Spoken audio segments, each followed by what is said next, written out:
डिम्पल रानी का एक बार और कांटा बाहर। चाय की इतनी तारीफ कर दी कि आज सुबह की चाय नसीब नहीं हुई। मीनाक्षी को स्कूल के लिए रेडी किया। ये मेरे से पैसे मांग रही थी। पैसे तो मेरे पास थे नहीं, तो सोचा हजमिला देके इसको पटाने की कोशिश करती हूँ और इसका रिएक्शन देखो। मम्मी इसको पैसे दे रही थी। मुझे लगा मम्मी इसको 100 रुपीज़ दे रही थी, लेकिन ये तो मम्मी गिट्टू के पास दे रही थी ताकि गिट्टू चेंज करके मीनाक्षी को 10 रुपीज़ दे दे।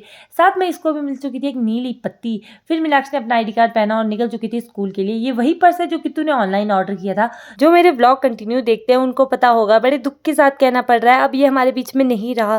फाइनली मुझे सुबह की चाय नसीब हो ही गई। मम्मी तो यहाँ पे सुबह से दूसरी बार चाय पी रहे हैं। मम्मी ने दे दी थी मुझे सब्जी बनाने की ड्यूटी, तो यहाँ पे मैं लगा रही थी तड़का। ओह माय गॉड, कितना ज़्यादा धुआं निकल रहा है। दिन को रेडी होकर मम्मी जा रहे थे मार्केट। बच्ची हूँ मैं क्या जो मुझे टॉफ़ी के साथ ठगा जा रहा है। मम्मी से मैं यहाँ सोन पापड़ी मंगा रही थी और मम्मी तो मुझे अपने ही काम बताए जा रही थी और मैं यहाँ बाय कर रही थी। और मम्मी का स्टाइल देखो, बाय कैसे कर रहे हैं। थोड़ी देर बाद पापा भी जा रहे थे मार्केट और मैं अकेली बच गई थी घर पे। क्या दोष है मेरा। फिर चली गई थी मैं गाय को घास देने के लिए। गाय को घास देना तो एक बहाना है, मुझे तो इस सुंदरी मुंदरी से मिलना है। मम्मी वगैरह भी आ गए थे मार्केट से वापस। मम्मी मेरे लिए क्रीम बन लेके आई थी। मंगवाई तो मैंने सोन पापड़ी थी, लेकिन सोन पापड़ी खत्म हो गई थी। कुछ नहीं से अच्छा कुछ तो मिला। फिर मैं यहाँ पे पापा के हाथ से कांटा निकाल रही थी। जो भी कांटा मैं अपने हाथ में लेती हूँ उसको तो मैं निकाल के ही रहती हूँ।